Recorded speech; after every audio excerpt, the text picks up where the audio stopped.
ఇక నేటి నుంచి మేడారం హుండీల లెక్కింపు. టీటీడీ కళ్యాణ మండపంలో విస్తృత ఏర్పాట్లు. లెక్కింపు కేంద్రానికి చేరుకున్న 788 హుండీలు, 200 మంది దేవాదాయ శాఖ సిబ్బంది, 300 మంది సేవా సమితి వాలంటీర్లు. మేడారం హుండీలను టీటీడీ మండపంలోకి చేర్చుతోన్న దృశ్యం. మేడారం సమ్మక్క సారలమ్మ మహాజాతర హుండీల లెక్కింపు గురువారం నుంచి ప్రారంభమవుతోంది. హనుమకొండ పబ్లిక్ గార్డెన్ సమీపంలోని తిరుమల తిరుపతి దేవస్థానం టీటీడీ కళ్యాణ మండపంలో ఈ లెక్కింపు జరుగుతోంది.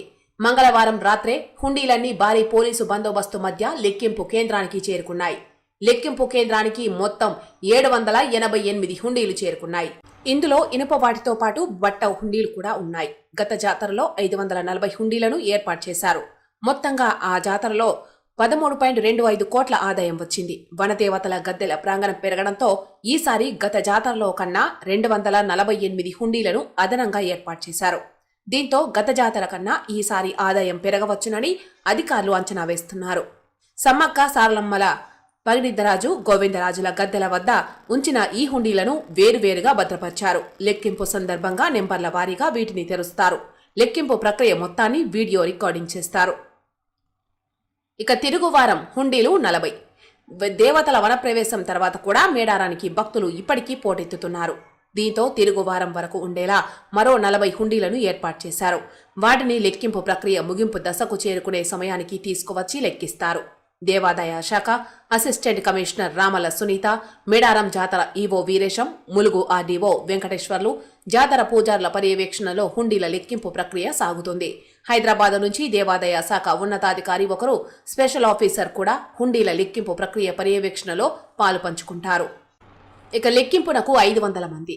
ఈసారి హుండీల సంఖ్య ఎక్కువగా ఉన్నందువల్ల లెక్కింపునకు కూడా 10 రోజులపైనే పట్టవచ్చునని అధికారులు తెలిపారు. లెక్కింపు ప్రతిరోజు ఉదయం 10 గంటల నుంచి సాయంత్రం 5 గంటల వరకు జరుగుతుంది. లెక్కించిన నగదు మొత్తాన్ని ఏ రోజుకు ఆ రోజు సంబంధిత బ్యాంకులో జమ చేస్తారు. లెక్కింపునకు దేవాదాయ శాఖ నుంచి 200 మంది ఉద్యోగులను నియమించారు. సేవా సమితికి చెందిన మరో 300 మంది వాలంటీర్లు పాలు పంచుకుంటారు. లెక్కింపు కేంద్రంలోకి సెల్ ఫోన్లకు అనుమతి లేదు. నగదును ఆయా డినామినేషన్ల ప్రకారం ముందు కట్టలు కడతారు. తర్వాత వాటిని కౌంటింగ్ మిషన్ల ద్వారా లెక్కిస్తారు. ఇక పురపోరులో బీసీలకు జై. మున్సిపాలిటీ ఎన్నికల్లో బీసీలకు అత్యధికంగా సీట్లు కేటాయింపు.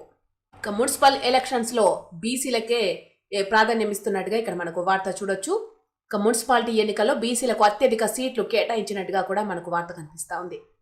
జనరల్ స్థానాల్లో అవకాశం ఇచ్చిన కాంగ్రెస్, బీఆర్ఎస్, బీజేపీ. మొత్తం 260 వార్డుల్లో కాంగ్రెస్ 112, బీఆర్ఎస్ 108, బీజేపీ 100 మందికి. రిజర్వేషన్లతో పాటు జనరల్ స్థానాల్లో పోటీకి దిగిన బీసీలు. జనరల్ స్థానాల్లో ఎస్సీ, ఎస్టీలకు పెరిగిన ప్రాధాన్యత. కుల సమీకరణలకు అన్ని పార్టీల పెద్దపీట. మున్సిపల్ ఎన్నికల్లో అన్ని పార్టీలు బీసీలకు జయకొట్టాయి. బీసీల రిజర్వేషన్ల స్థానాలతో పాటు జనరల్లో కూడా బీసీలకు సీట్లిచ్చాయి. ఉమ్మడి వరంగల్ జిల్లాలో 12 మున్సిపాలిటీల్లో 260 వార్డులున్నాయి.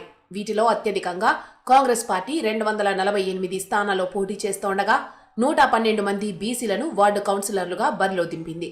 అంటే 45% మంది బీసీలకు సీట్లు కేటాయించారు. కాంగ్రెస్ బాటలోనే బీఆర్ఎస్, బీజేపీలో బీసీలకు సీట్ల కేటాయింపులో పెద్దపీట వేశాయి. బీసీలతో పాటు ఎస్సీ, ఎస్టీలకు కూడా తమ రిజర్వేషన్లతో పాటు జనరల్ స్థానాల్లో పోటీకి దిగాయి. మొత్తంగా పురపోరులో బీసీలే అత్యధికంగా పోటీ చేస్తున్నారు. అయితే చైర్మన్ గిరికి వచ్చేసరికి ఎంతమందికి దక్కుతుందనే చర్చ జరుగుతోంది. బీసీల వైపే మొగ్గు. ఉమ్మడి వరంగల్ జిల్లాలో మొత్తం 12 మున్సిపాలిటీల్లో 260 వార్డులున్నాయి. వీటిలో జనరల్ కేటగిరీ కింద 131 వార్డులు ఉండగా బీసీలకు 50 వార్డులు, ఎస్సీలకు 44 వార్డులు, ఎస్టీలకు 35 వార్డులు రిజర్వుడు చేశారు. అయితే అత్యధికంగా బీసీలకు అన్ని పార్టీలు జనరల్ స్థానాల్లో సీట్లు కేటాయించాయి. ప్రధానంగా బీసీలకు 50 వార్డులు రిజర్వుడు అయితే కాంగ్రెస్ పార్టీ 112 వార్డులను బీసీలకు కేటాయించింది. మొత్తం 260 వార్డుల్లో కాంగ్రెస్ తన మిత్రపక్షాలకు 12 సీట్లను కేటాయించింది. మిగతా 248 సీట్లలో బీసీలకు 112 వార్డులుంటే 45% బీసీలకు సీట్లు ఇచ్చింది. మున్సిపాలిటీ ఎన్నికల్లో బీసీలకు భారీగా సీట్లు ఇచ్చింది కాంగ్రెస్ పార్టీనే.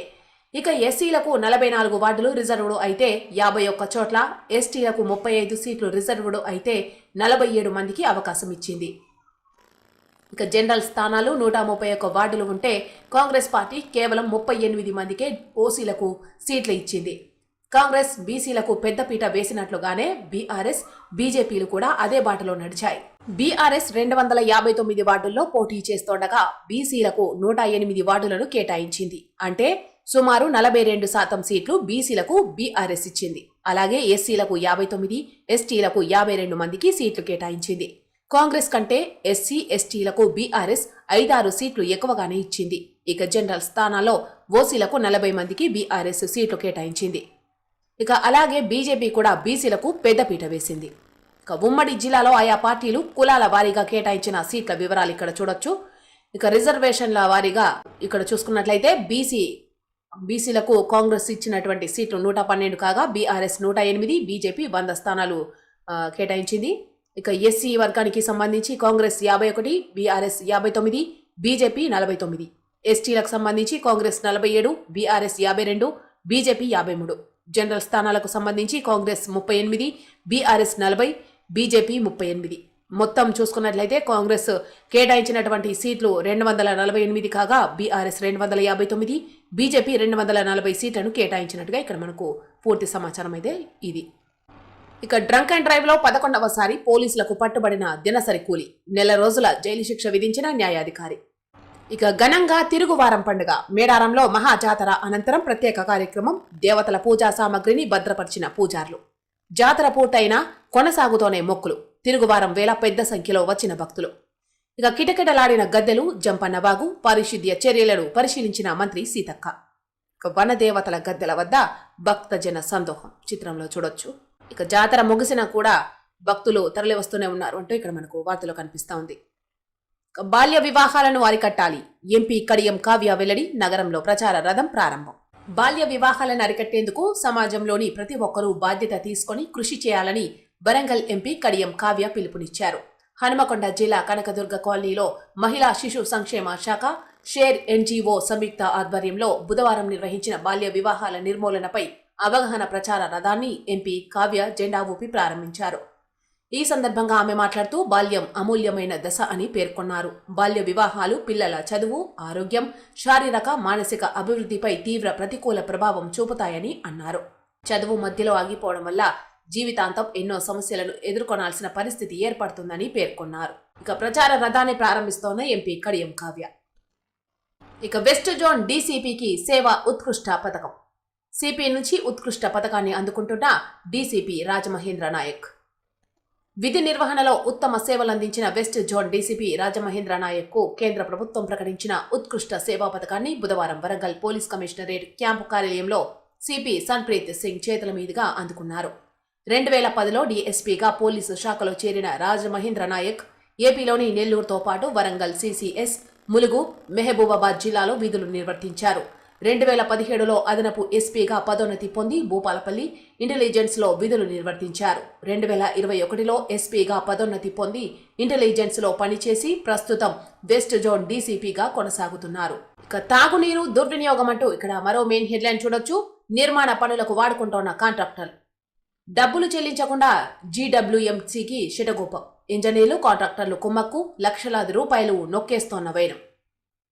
తాగునీటిని సీసీ రోడ్డుకు ఉపయోగిస్తోన్న ట్యాంకర్ ద్వారా తాగునీరు తరలింపు చిత్రంలో చూడొచ్చు. గ్రేటర్ వరంగల్ మున్సిపల్ కార్పొరేషన్ పరిధిలోని మంచినీటి ఎద్దడి ప్రాంతాలకు అందించవలసిన జీడబ్ల్యూఎంసీ తాగునీరు దుర్వినియోగమవుతోంది. ఈ నీటిని కొందరు కాంట్రాక్టర్లు సీసీ రోడ్లు, డ్రైనేజీ నిర్మాణ పనులకు అక్రమంగా వినియోగిస్తున్నారు. బిల్డర్లుగా ఉన్న కొందరు కార్పొరేటర్లు నూతనంగా నిర్మించే కట్టడాలకు ఈ నీటిని ఉపయోగిస్తున్నారు. ఇంజనీరింగ్ అధికారుల ప్రోత్సాహంతోనే కాంట్రాక్టర్లు పదుల సంఖ్యలో నీళ్ల ట్యాంకర్లను తరలిస్తూ పనులు చక్కబెట్టుకుంటున్నారు.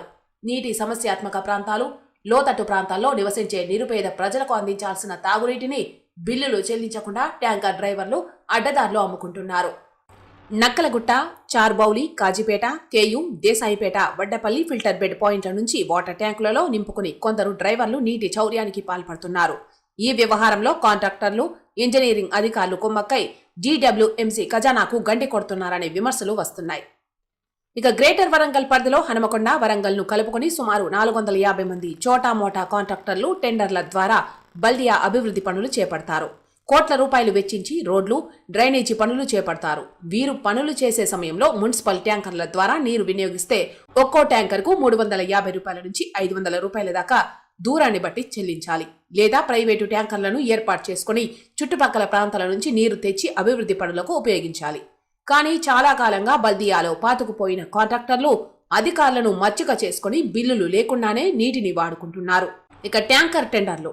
కార్పొరేషన్ పరిధిలో 2 ఏళ్ల ప్రజలకు నీటి సరఫరా చేసేందుకు టెండర్లు పిలిచారు. ఇందులో 4 కాజీపేట, 6 నకలగుట్ట, 6 చార్బౌలి, 6 కంటి ఆసుపత్రి మొత్తంగా 22 వాటర్ ట్యాంకర్లు నడిపేందుకు కొందరు ఔత్సాహికులు పోటీలో పాల్గొన్నారు. కానీ ఓ సీనియర్ కాంట్రాక్టు అడ్డదారిలో 10 ట్యాంకర్లు దక్కించుకున్నాడనే ఆరోపణలు ఉన్నాయి.